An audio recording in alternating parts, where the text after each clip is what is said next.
The sound of the truck's engine echoed down the street like muffled thunder. It was 4:02 p.m.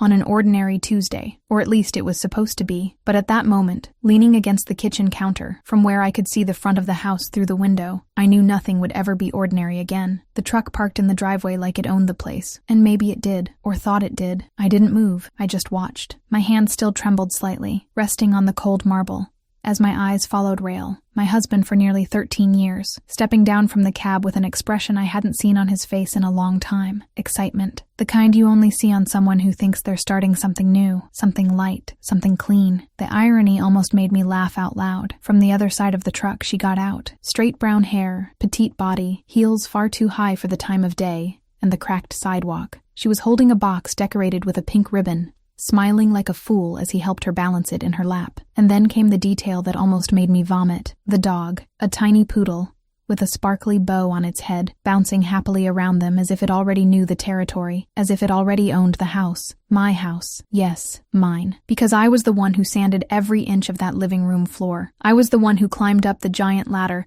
terrified of falling, just to hang that damn chandelier he said he hated. Every wall color, every tile, every drawer handle was chosen with care because I thought I didn't have much time. Because up until an hour ago, I thought I was going to die. You read that right. An hour ago. It was in that time, just 1 hour, that everything turned upside down. Or maybe it had flipped long before, and I just didn't want to see it. When I sat in the cold chair in Dr. Archer's office that morning, I expected to hear a simple, "How are you feeling with the treatment?" I was ready to hear anything but what he actually said, that there had been a mistake, that my test results were switched, that I didn't have the degenerative disease they diagnosed 6 months ago, that the name on the report was wrong, that it was another patient, that I was healthy. He kept talking for long seconds, but my mind was already miles away, like in a silent movie. I saw myself in that white room, surrounded by fake plants and posters of hope, unable to tell if it was a miracle or a cruel joke. I didn't cry. I didn't react. I just thanked him, left the office, and drove to my house. Our house. The one I thought I'd never step into alive again. And when I arrived, the truck was there. They were laughing.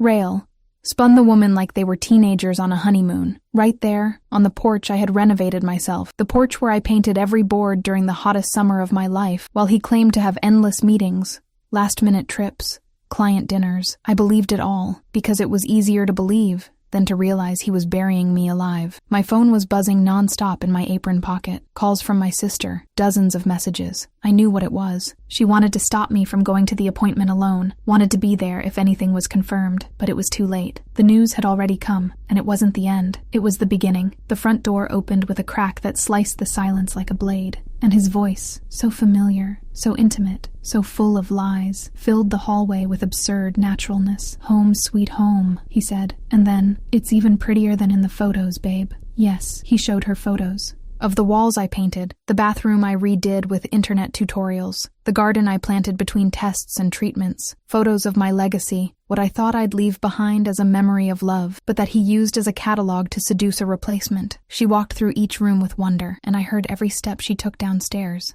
Every whispered compliment hit like a slap. When she reached the kitchen, she let out a little gasp. "Looks like a magazine house." Then she said, "Good thing his ex was handy before, she was going to say, died." That's when the dog, the poodle, with a princess name, ran inside, came into the kitchen, and stopped right in front of me, started barking like it had seen a ghost. I smiled for the first time in months, a strange, cold smile, and I calmly walked toward the center of the kitchen, letting them see me. The scream she let out nearly shattered the window. Rail came running. When he saw me, he froze, went pale, his mouth opening and closing like he couldn't find words. You're alive?" I finished. "Yes, Rail. An hour ago I was still a dead woman, but it looks like life decided to give me back. And you," I took a step forward, "owe me some explanations." Rail took 2 steps back like he'd just seen a ghost. His face went pale, mouth half open, trying to piece together some kind of sentence that made sense. But there were no words that could explain what he was seeing. A living woman in the house where he had planned a life without her. The other one, the woman with the heels and the dog, clutched her purse to her chest, eyes wide like I might vanish into thin air at any moment. "But you said that," she stammered,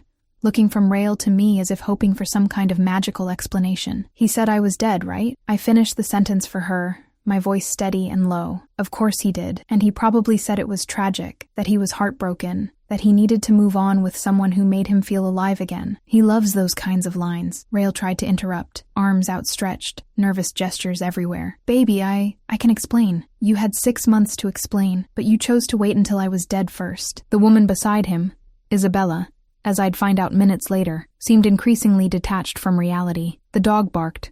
She trembled, and I just watched. Inside, a volcano. Outside, marble. I sat down on the kitchen counter, the same one I installed with my own hands, alone, after spending hours learning how to handle cement, levels, and a power drill. Did you know this slab weighs almost 300 kilos? Took me 2 days to get it set just right. And you two think you can just parade through here like this place belongs to you? Isabella took a hesitant step forward. I'm sorry, I thought the house was his. That his? I laughed, but it wasn't joyful. Dry. Clipped. What exactly did he tell you, Isabella? That he was grieving? That he needed a fresh start? That you two were writing a new story? She didn't respond, but I could see it in her eyes. Yes, that's exactly what he'd told her. And here's where I need to speak directly to you, because maybe you're listening to this story thinking it's all too surreal. And honestly, it is. There are moments I still can't believe I lived all of this in such a short span of time. So before I go on, tell me in the comments, where are you watching this from? And what time is it there right now? Because truthfully, this story changes depending on the hour you hear it. Sometimes it feels like a nightmare, other times like the perfect plan. But that afternoon, in my house overtaken by strangers, it felt like nothing but betrayal and contempt. A whole life project being used as the backdrop for someone else's happiness. I looked at them. Him, wearing clothes I'd washed 1,000 times. Her, walking in heels across the hardwood floors I spent weeks sanding. And I wondered, how many lies did he have to tell to get this far? Rael tried to approach, hand reaching out. Marka, listen to me, please. This isn't what it looks like. I thought you were dead, I cut in. You thought I was going to die, so you decided to speed things up, right? Get ahead on grieving, ahead on the house, ahead on the next wife. That it? Silence dropped like a bomb. The dog stopped barking. Even the ticking clock on the wall seemed to slow. 6 months, Rael. For 6 months I believed I had an incurable illness. I gave everything up. I quit my job, sold my car, rewrote my will, prepared goodbye letters. And you? You went to the mall, bought a new bed, a puppy, and a pink dress for the replacement. How touching. Isabella started crying. Not a quiet, shy cry. It was ugly, loud, desperate, but not for me, for herself, for the lie crumbling in front of her, for the fantasy she bought without reading the fine print. Rael lowered his head. I didn't know what to do. I was lost. You were excited, that's what. I stood up from the counter, slowly. And now I'm going to show you what a woman does when she realizes she died on the inside long before being buried for real. He stepped back. Isabella stumbled in her heels, and I pulled the phone that was still buzzing in my apron pocket. Messages from my sister, calls from the clinic, email alerts. But I already knew exactly what I needed to do, and this was only the beginning. While Rael mumbled disjointed apologies and Isabella tried to stop trembling, I climbed the stairs with firm steps. I didn't run, didn't scream, didn't cry. I went up with the same calm I had when I installed each step of that staircase with screws I bought on clearance. Because we were, supposedly, saving money. Funny. Saving for what? So he could spend it on someone else? In the bedroom, I closed the door and leaned against it for a moment. The muffled sound of Isabella's sobbing and Rael stumbling over his words became background noise. I took a deep breath and let my phone drop onto the bed. It was time to begin. In 1 hour, you can do a lot when you have clarity. And I had it. As soon as I left the doctor's office, even before I could process what was happening, my body moved on instinct. I went straight to the pharmacy, bought a new SIM card, and started putting the puzzle together. I pulled the call history from the old phone. One number showed up far too often to be coincidence. I saved it. I searched. And there it was. It belonged to the interior design company where Rael said he was hiring a consultant to help furnish the house. The same company where Isabella by chance worked. What did he used to say? She's just the girl who handles the project layouts. Nothing serious. Oh, sure. Nothing serious. She was now in my bathroom, complimenting the faucets I installed myself. I was colder than I ever thought I could be. But it wasn't a lack of emotion. It was control. Like every heartbeat was storing up rage. A bomb waiting to detonate at the right time. And it would. I opened my laptop. I'd left it there before heading out to what I thought would be one of the last appointments of my life, and the irony, it turned out to be the start of my second one. I accessed our joint accounts. A whole world of secrets unfolded before me. Dinners at restaurants I'd never set foot in. Purchases from lingerie stores that hadn't carried my size in years. Hotel bookings in cities where Rael never had any meetings. A whole affair funded by a woman who believed she was dying. And more. Expenses filed under his company's name. Costs that clearly had nothing to do with work. I knew what that meant. I knew, because I was the one who helped Rael organize the first books of that small construction firm he worked at, back when we were still dreamers with a budget notebook on the kitchen table. With the list in hand, I started making calls. First, to Edison, his boss, the man who sent flowers when Rael told him about my terminal illness. I didn't have to say much, just described what I saw when I got home. 10 minutes of conversation, and one email with receipts was enough to change his tone from sympathetic to furious. "Thank you for trusting me with this, Marka," he said. "I'll handle it personally." Second call, my lawyer, Janet. She still had a copy of the will we prepared when I thought I was on borrowed time. And more importantly, she knew about the insurance policies Rael insisted on setting up in recent months, calling them precautionary. Janet didn't hesitate. "We'll verify the signatures, cross-check dates, and notify the insurers. This could be a crime, Marka, and a serious one." I came back downstairs, phone in hand, heart still pounding, but not from despair anymore. It was adrenaline, the rush of holding the truth. Rael was waiting in the living room now, standing near the fireplace, wearing that soaked dog look. Isabella was on the couch, hugging a pillow like it could somehow shield her. I found out everything. My words sliced through the air like a blade. Every hotel reservation, every dinner, every cent you stole from our account, and more. The company calls, the insurance, the contracts, the forged signatures. I paused. Oh, and the house? Still legally mine. Rael tried to take a step toward me, but I raised my hand. "Not another step. If you take one more, I'll have you removed by the police." Isabella started sobbing. Not quiet, polite sobbing. It was loud, messy, desperate, but not for me, for herself, for the fantasy that just exploded in her face, for the lie she bought without checking the label. "He told me that you had died," she whispered. I stared at her, and you believed him. No questions, no proof, just because he sounded convincing. "And now you're here, crying on the couch I had reupholstered back when I still thought I'd see my last spring." She swallowed her tears, but stayed there, frozen, like she no longer had the strength to run. Rael tried again. "Marka, it's not what it looks like. It's exactly what it looks like," I interrupted. "And now, you're going to deal with it. All of it, including the people already waiting outside." He furrowed his brow, confused. "What? Isn't it funny how fast time moves? It's been just over an hour since I found out I'm not dying. And in that time, my love, I've already figured out how to rebuild my entire life, while you're still here, scrambling to salvage the crumbs of the lie you built in a hurry." The silence inside the house was so thick you could hear the ticking of the living room clock. Rael was still standing between the fireplace and the sofa, as if waiting for me to somehow say that all of this was just an act, that I'd forgive him, that we'd figure things out. But there was no more figuring out. What happened there was a breakdown, of a man, of a plan, of a farce. He was rubbing his hands together like he always did when he was nervous. An automatic gesture, the same one I'd seen so many times before meetings, job interviews, or even our wedding ceremony. I knew every nuance of that body, every silence on that face, and now I knew exactly what he was trying to hide. Fear, not regret, fear. "Rael," I began,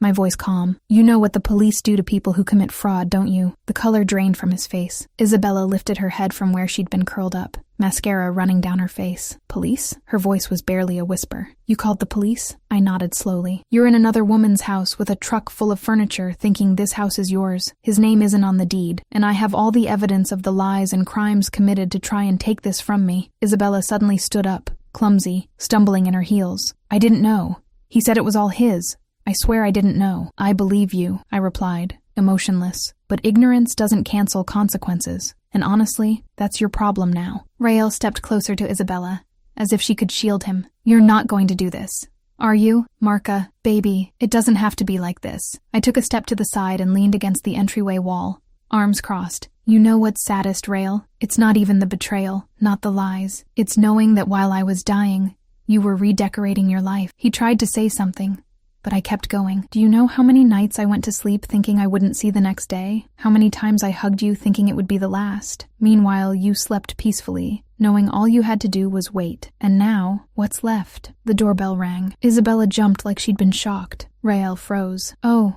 that must be backup," I murmured. "I called the police, and Detective Thaley should be with them." The door opened, and 3 figures entered. 2 uniformed officers and a man in a dark suit with a notepad in hand. He smiled when he saw me. "Ms. Marka, good afternoon. Thank you for having us." "They're right there," I said, gesturing with my chin, came into my house like it was theirs, and as you can see, they were ready to move in. Thales walked over to Rail. Mr. Rail, right? He nodded, unable to speak. We received your report, ma'am, said one of the officers. Everything indicates attempted property fraud and document forgery. We also have records of suspicious transactions. We'll need to take the gentleman in for questioning. Isabella started crying again. I didn't know. Miss, said Thales, with the patience of someone who's heard it all before. You have items inside this woman's home, furniture, belongings. We'll need you to remove everything immediately, and it might be wise to seek a lawyer. The whole thing unfolded like the closing of a play. The officers giving instructions, the agents taking statements, Isabella gathering her things in quiet sobs. Rail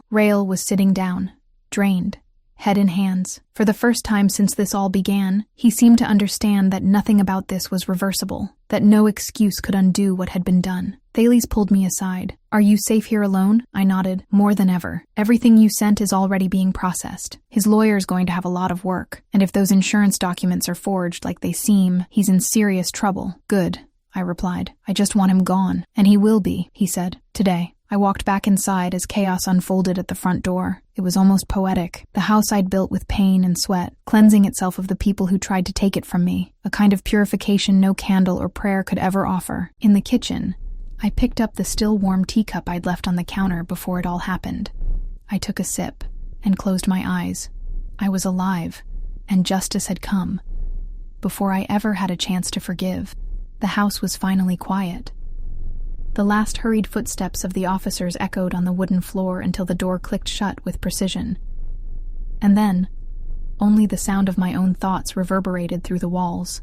I stood there, in the middle of the living room, surrounded by furniture I had painted myself, curtains I sewed by hand, and pictures I hung under the illusion of making everything beautiful for days I believed I wouldn't live to see. It was strange, because in that moment, I no longer felt like I belonged in that space. Or maybe it was the version of me who believed she had to earn love that no longer belonged there. I walked to the mirror by the entrance, the one I bought at an antique fair just because it reminded me of the one my grandmother had in her house. I looked at myself. The reflection was familiar and yet completely new. Still the same face that cried countless nights into pillows, waiting for death to come. But the eyes had a different light, steady, fierce. The woman I had been died the day I received that diagnosis. The version that remained in the months after was a shadow of her, a sweet, resigned shadow, who only wanted to create something beautiful before leaving, who accepted her husband's indifference as a sign of anticipatory grief, who interpreted silence as pain, not distance. And now that woman disgusted me. Because she was the one who tried to justify his absence with phrases like, he must be scared, maybe he's in denial, everyone grieves in their own way. She was the one who fought alone to renovate a house, as a farewell gift to a man who, behind her back, was making plans with someone else. And tell me something, have you ever had to say goodbye to a version of yourself that only knew how to give and got nothing in return? Drop a comment. There are a lot of people listening to this story who might need to know they're not alone. I took a deep breath and removed the paint-stained apron I'd been wearing since early morning. I threw it on the floor with a certain force, as if that might exorcise the part of me that refused to die. Then I went upstairs to the bathroom, undressed slowly, and let the hot water run down my back like a crooked blessing. I washed my hair calmly, scraped the paint off my nails, scrubbed my heels until they hurt. When I got out, I wrapped myself in a large towel and went to the closet. I looked at the clothes hanging there, all carefully chosen to look good, even when sick. Comfortable fabrics, neutral colors, nothing that drew too much attention. It all conveyed a message of acceptance, of a woman ready to leave with dignity. I grabbed a black shirt, one I only wore when I wanted to feel safe. I put it on with purpose. Then dark jeans, clean sneakers, and I sat at the edge of the bed, picked up my phone. Kate's messages were still there. Anxious, worried. Marka, answer me. Are you okay? For God's sake, talk to me. Do you need company? Let me come over. I called her. She answered on the first ring. Oh my God, Marka. Thank God.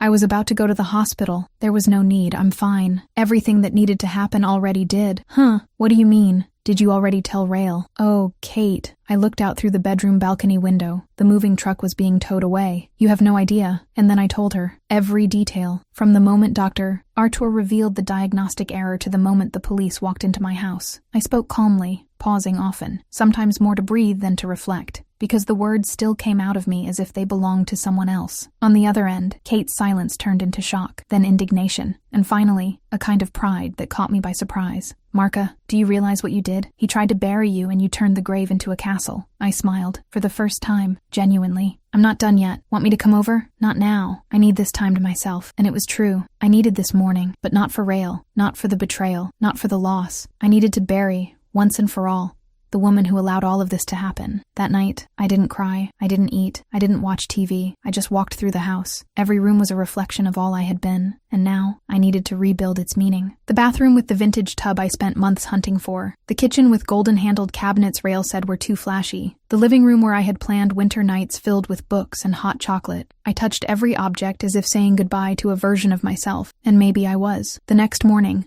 I called the lawyer, asked her to prepare the divorce and block any attempt at contact. Then I messaged the insurance company, requested a formal investigation into the policies signed in recent months. And finally, I wrote to Alicia, my cousin in Chicago, the one who works for the IRS. "You once said to let you know if I ever needed you to look into something. Well, that time has come." I sent the documents along. Company expenses for trips that never happened, forged receipts, fake reimbursements, all detailed, numbered. She replied with a fire emoji and a, "This is gonna be good." Yeah, it's gonna be really good. When I hung up the phone, I sat again on the porch swing. The sun was beginning to rise, timidly, over the flowers I'd planted months ago. And for the first time, looking at that house, I didn't see a grave of memories. I saw a fortress, an armor, a home. Finally, mine. The call came in the middle of the afternoon, when I no longer expected anything else from the day. The number was familiar. Edison, Rael's boss. I answered without hesitation. "Marka," he said, getting straight to the point. "I spoke with the company board. The evidence you sent, it's indisputable, and unfortunately, or fortunately in your case, Rael will no longer be part of the team." "I understand," I replied coldly, but inside, the taste of justice was beginning to take shape. "We're forwarding everything to the legal department.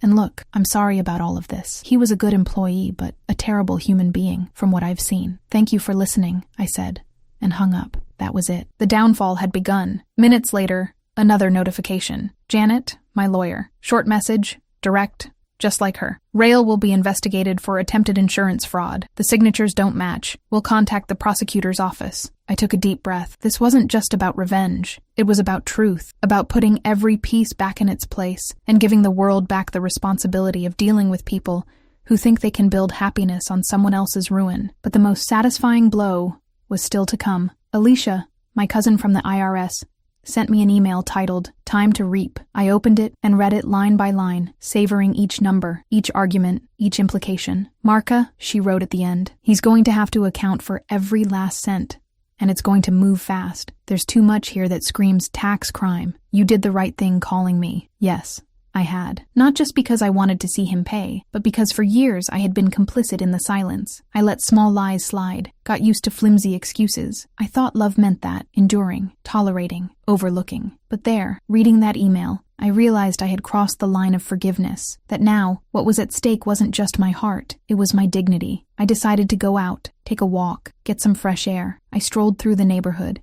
head held high, steps steady. Some people greeted me with that hesitant smile, the kind that says they're unsure if they should ask if everything's okay. I smiled back, not out of politeness, but because I was okay. For the first time in months, I wasn't carrying the weight of imminent death or of a crumbling marriage. I was only carrying myself, and that was enough. When I got back, I found the first box on the doorstep, one of those boxes Isabella had so carefully brought into my house. Now it sat there, returned, scribbled across it in black marker. We didn't open it. I smiled. It was symbolic. Neither of them even had time to unpack. The rush with which they built the lie kept them from living their own illusion. And that, more than any legal punishment, was punishment enough. I went inside, left the box in the hallway, and walked to my makeshift office, the very one Rael once tried to write off on taxes as a remote corporate workspace. I turned on the computer and typed the final email of the day. "Janet, confirm if we can freeze his assets now. I don't want him selling anything in his name until the case is resolved. Also, the divorce. Let's push the process quickly. He might be in a hurry, but I'm in a bigger one." I sent it and closed the laptop. In the living room,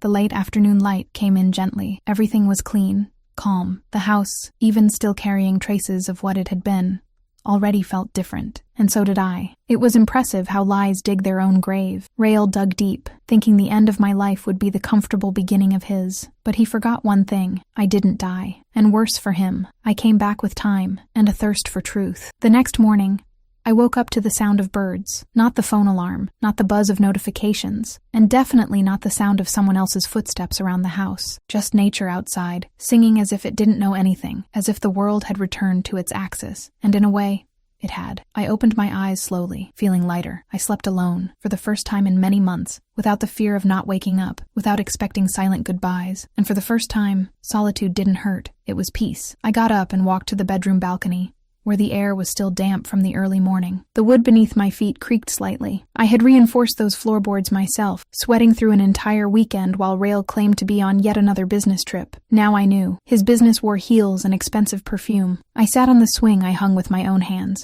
A weekend project, guided by an online tutorial and a whole lot of stubbornness. I had imagined Rael sitting there with me so many times, sipping coffee, reading a book, living that simple and steady life I had dreamed of. And now the swing was mine. The coffee was mine. And so was the silence. The house felt different. Not in structure. Everything was in its place. But it was as if the objects had started to breathe again. The walls, once suffocated by the weight of goodbye, seemed brighter. The pictures I had hung with the intention of leaving a home ready for after my death now reminded me that I still had so much life to look at and decorate. In the kitchen I made coffee slowly. I let myself hear every sound, the bubbling of the boiling water, the strong smell filling the room, the clink of the spoon in the cup. And as I took the first sip, I thought, is this what being alive feels like? Because if it is, I want to live like this for a long time. I picked up my phone. No new messages from Rael, which was good. Janet had sent me an email with an attachment, the official filing of the divorce. She was fast and efficient, just what I needed. Another email came in, Alicia, from Revenue Services, with copies of the documents submitted to the investigation team. He's going to spend a long time explaining himself, and he'll pay dearly. It was almost poetic. I stood and walked through the house. In every room,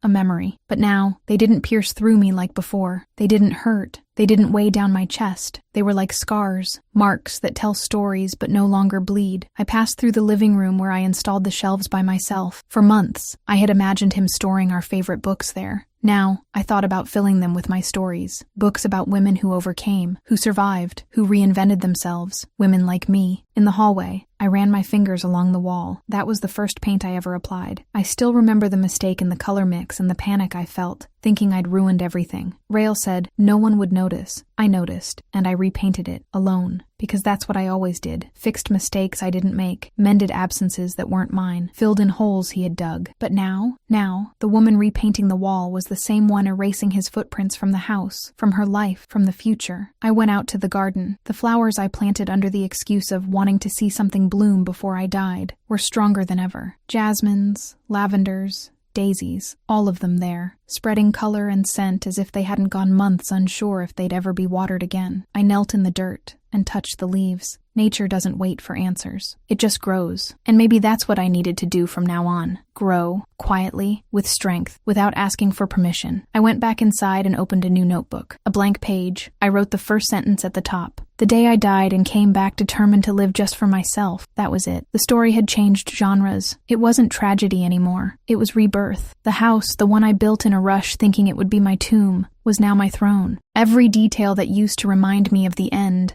now told me of a new beginning. And there, sitting at the table where so many heavy silences had happened, I smiled, because finally, everything was mine, even the silence. It didn't take as long as I expected for people to start calling. Not the usual ones. Kate, Janet, Alicia, they already knew everything. I mean the others. Acquaintances, neighbors, even people from college I barely remembered. The news spread in a curious way, whispered in private messages, subtly mentioned in WhatsApp groups, shared among coworkers with a mix of disbelief and shock. Did you hear what happened with Rael? Girl, they said his wife was alive the whole time. Sounds like a soap opera, and it was. But one no one wanted to write, except me. The first call came from Patricia, a former coworker. She started with a, Marka, I don't even know what to say, and ended with a, you're incredible. Really, so brave. I thanked her politely, but no. It wasn't bravery. It was exhaustion. Exhaustion from being the woman who accepted, who understood, who made excuses. Others followed the same script. Shock, sympathy, admiration. Some even tried to mask their curiosity with poorly disguised advice. I hope you're able to forgive soon, for your own sake. Oh, of course.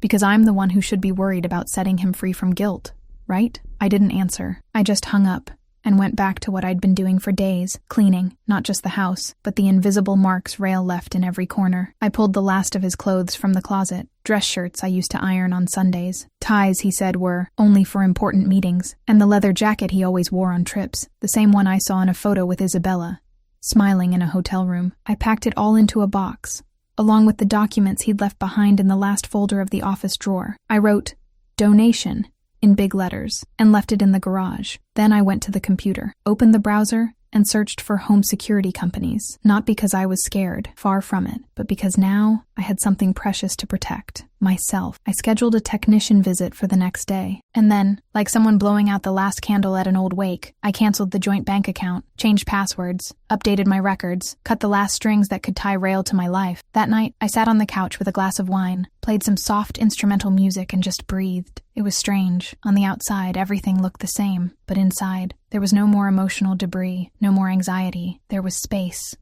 to begin again. My phone buzzed. A new Instagram notification. An old photo someone had tagged me in. Me, Rail, and some friends at a barbecue years ago, all smiling, all seeming happy. I sighed. I didn't delete it, but I left it there, a reminder of what wasn't real. Instead, I posted a new photo. The garden, as seen from the balcony, the flowers, the golden evening light reflecting on the glass. I wrote a short caption, "When they bury you thinking you're dead, but you were just a seed." Kate liked it within seconds. Then came a flood of comments, hearts, prayer hands, words of encouragement, people I'd never spoken to saying they were inspired by my story, that they too had been betrayed, that they too had started over, that they too had survived. That's when I realized this wasn't just my story. It was the story of so many women who, like me, had been emotionally left for dead and came back more alive than ever. The next morning, I sat at the table with a cup of coffee and a blank page. I wrote the opening lines of a story I didn't know where would lead, but that needed to come out. My name is Marka. For 6 months, I thought I was dying, but it was only during that time that I realized I was living only halfway. This is the story of how I died and came back to myself. Life was just beginning, and the world,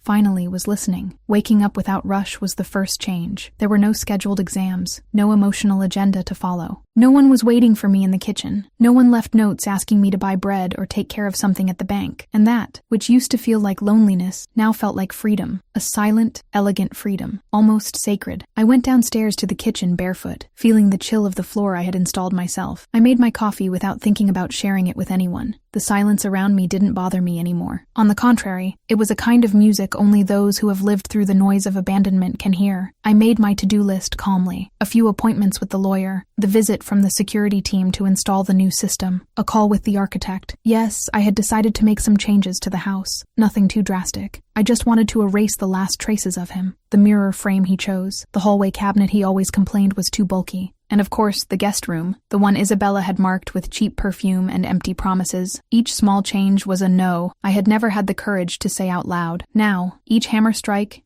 each screw, was a clear message. I'm not going back. Life was being reconfigured little by little, through simple gestures, like going to the grocery store and buying only what I like, picking movies I had always wanted to see but he said were too slow, playing loud music without asking if it bothered him, eating on the couch, sleeping in the middle of the bed, living without compromise. And that's how I understood. I never knew what freedom really was, because I was always too busy trying to please, trying to maintain, trying to hold on to things and people who were perfectly willing to let me go. That was over now. Every decision was mine, from what to wear to who to talk to. And in that process, I realized something even deeper. I was discovering joy in making myself my one and only priority. By late afternoon, I sat on the porch like I'd been doing every day. The routine had become a ritual. A glass of wine, my phone turned off, and the scent of the flowers I had planted myself. Sometimes I'd just close my eyes and let time pass, without the fear of wasting it, without guilt. I caught myself smiling for no reason, then laughing at that. Because for so long,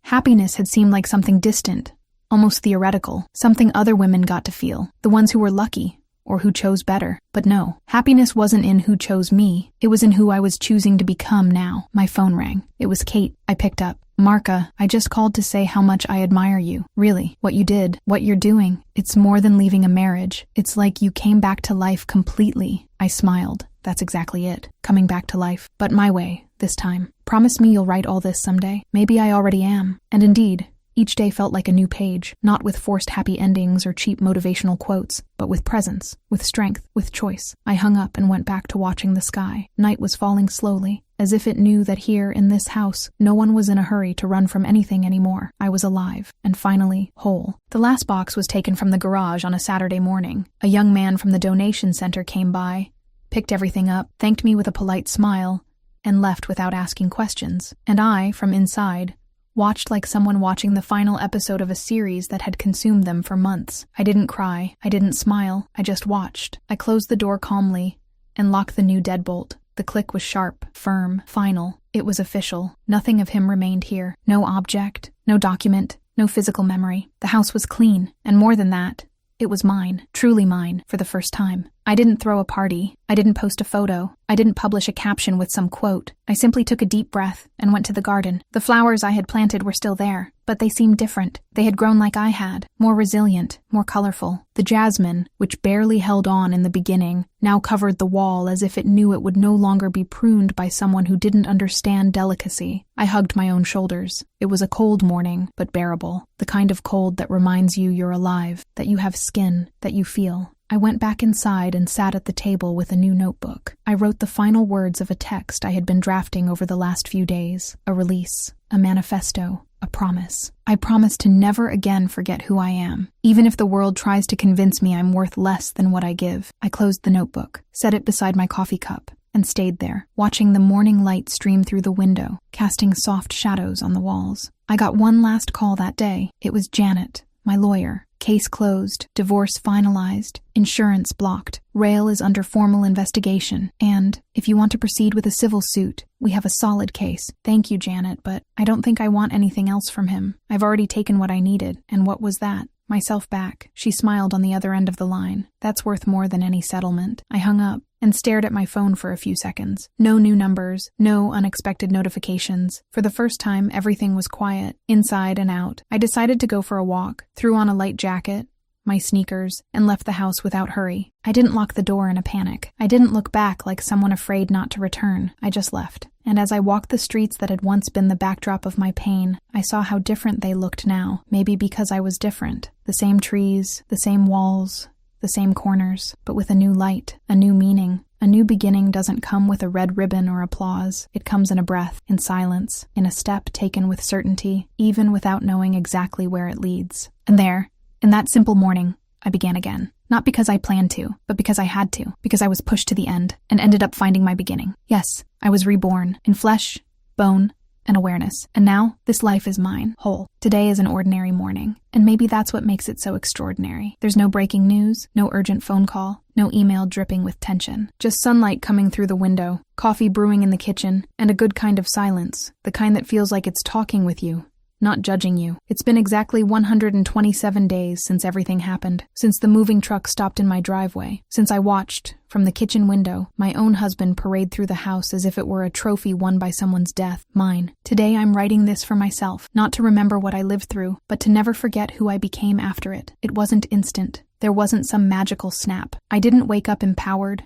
I didn't cut my hair in a moment of crisis. I didn't run down the street shouting, "I'm free," like in a cheap movie ending. It was subtle, like a fever that slowly fades, like new skin growing in after the old one has bled enough. I spent weeks reorganizing what was left, not just in the house, but inside myself. I took pictures down from the walls and pulled thoughts out of my mind. I donated clothes and let go of old beliefs. I washed the sheets and rewrote the vows I had made to myself. I deleted messages. I deleted excuses. And I discovered that living alone, in peace, hurts far less than living beside someone who forgot you from the inside out. These days, I still catch myself looking in the mirror with a bit of unfamiliarity, not because I don't like what I see, but because I no longer recognize the woman who, for so long, tried to mold herself to fit the expectations of a love that was never enough. I've learned to make my coffee just the way I like it, to sleep on the left side of the bed because now I can choose, to walk slowly through my neighborhood streets, noticing trees I'd never paid attention to before. I've learned that freedom sometimes means going hours without saying a single word, without needing to justify your own existence. I haven't fallen in love again, and honestly, I'm not in a rush. I've learned that before you share your life with someone, you need to enjoy living in your own company. And honestly, we're doing just fine, me and me. I've redone the rooms in the house, gave new meanings to objects that once held bitterness. I changed the color of the living room wall, switched out the kitchen handles, and I planted more jasmine in the garden. They bloom better now, maybe because they can sense no one's there to trample them anymore. The swing on the porch is still the same. It's where I write, where I read, where I just sit sometimes. It was there I realized something important. The world doesn't need to see you reborn for it to be real. I don't need to perform strength. Real transformation doesn't make noise. It happens when we finally start listening to ourselves. The other day, I found an old letter I had written to Rail. I never gave it to him. It was a goodbye letter, written when I thought I was dying. I read it in silence. Then, without pain, I burned it, not out of anger, but because I no longer need to say goodbye to someone who left on his own. Justice took its course. He lost his job. He's facing fraud charges. He's far away. And more importantly, he's out of me. No part of him has survived inside the woman who's writing this now. And that, to me, is the real victory. If I could say something to the woman I was before all of this, I'd say, you don't have to die to be remembered. But above all, to the woman I'm becoming now, I'd say, you don't need to prove yourself to be happy. The freedom I have today didn't come from some heroic act. It came from a series of small no's, from closed doors, from pages turned, from quiet cries no one saw. And each of them brought me here. Today I live a simple life, but it's mine. Not built to impress, not shaped to please, not shared with someone who doesn't know how to care. And if tomorrow everything changes again, I know I'll know how to begin again. Because once you rebuild yourself, you realize you'll always have a place to live, inside your own truth. With love, Marka.